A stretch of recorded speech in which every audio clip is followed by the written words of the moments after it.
Video on Sauce Gardner today. Standout rookie season so far with the New York Jets. My number one player of the class. I know many people were very high on him. It's kind of a weird year for the draft at the top of the board.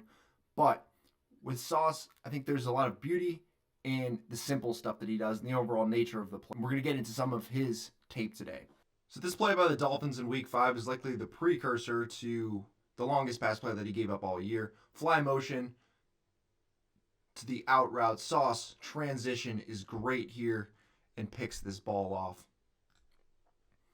You're going to see he's a great deep thirds player because the areas that you can theoretically target him on are just compressed just due to his overall athletic ability, lateral quickness, and change of direction for a player of his size. And then obviously the ball skills and his ability to transition back to the football. If you leave it high, couple this with a pass rush, which obviously the Jets have an influence right here. These far hash throws are, really middle of the field, but starts far hash. Just difficult to make.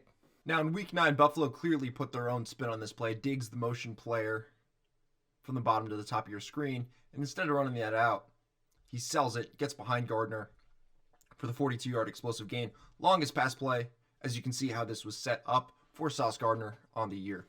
These are Sauce's coverage stats, according to Pro Football Reference. 14 pass breakups, 2 interceptions. This yards per target number is really good. It's going to change based on what site you look at, and I definitely look at other contexts. I would say coverage stats are very heavily circumstantially swayed, depending on the DPI numbers of a player that don't really count against it, and then other situations like this, where you're getting a 5-man pressure, cover one look, inside leverage nearly across the board here.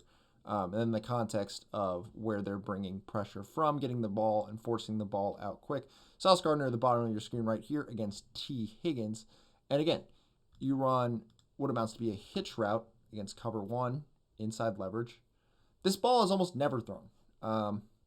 But it's thrown here. Burrow gets it out. Ball's behind Higgins. Higgins, former basketball guy, great overall agility and athleticism, even though he's not a particularly long speed guy, and makes a really, really nice catch here behind his frame, gets upfield for a couple extra yards.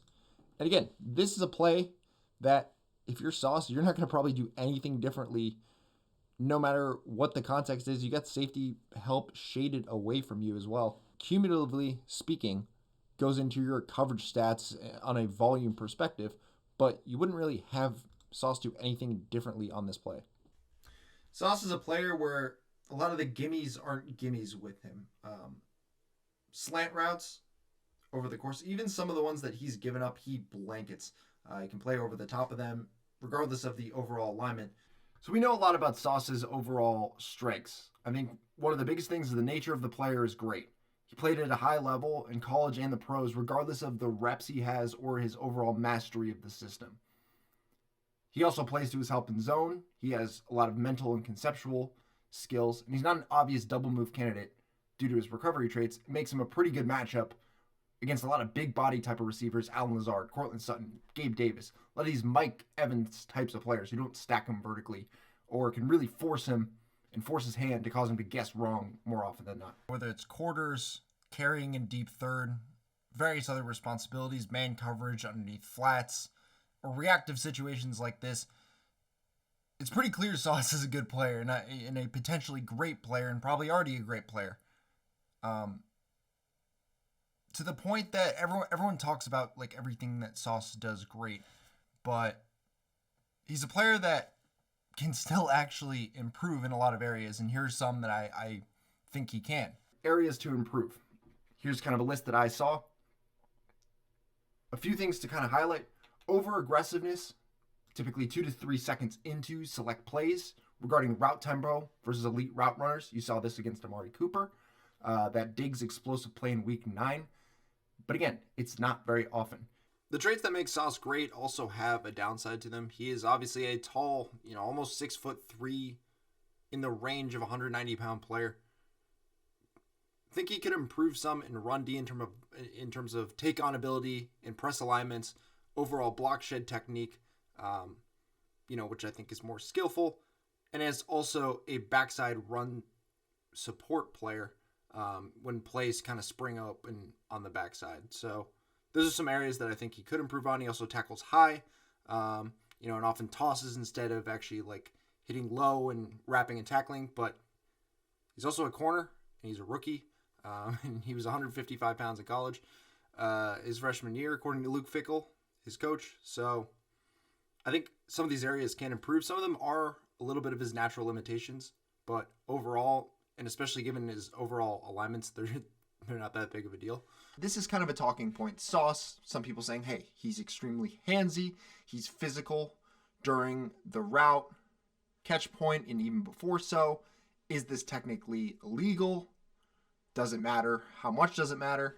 I think you look at a player like J.C. Horn, for example.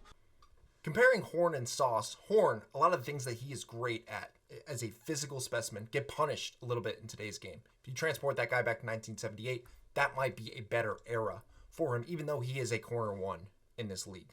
With Sauce, he is a very physical player, but his lack of overwhelming strength in a lot of situations allows him to utilize that length and the tools that he has, and that little additional reactive quickness that he has compared to a player like Horn. Sauce is playing in the right era, and there's a lot of evidence that he's going to be able to modulate, based on his other traits, that physicality to where he's physical, but he's not overly physical, and he doesn't get punished for it. Pick up on a 4th and 3, critical 4th and 3 late in the Denver game. A lot of hand fighting going on here. If you wanted to call this DPI, I think there would be cause to do so. A lot of overall contact during this route, and not so much at the catch point itself, but really within 10 yards, and at the beginning of the route too, but a lot of that's within the contact window as well. One thing is he does not fear getting beat deep. And so he often, you see when he gets his head around, context 4th and 3, he plays to take away the out. And this brings me to my only criticism or critique of Sauce that I think has any real staying power or weight. Some of the more advanced route runners, you're going to see Amari Cooper on this comeback route, which is kind of pristine route tempo, head fakes, and how they kind of set up the route can take advantage of him here and there. And it's still very minor. Sauce, overall, he's a stud. And this is the one kind of category that I would star as, okay, let's see how he plays against Justin Jefferson.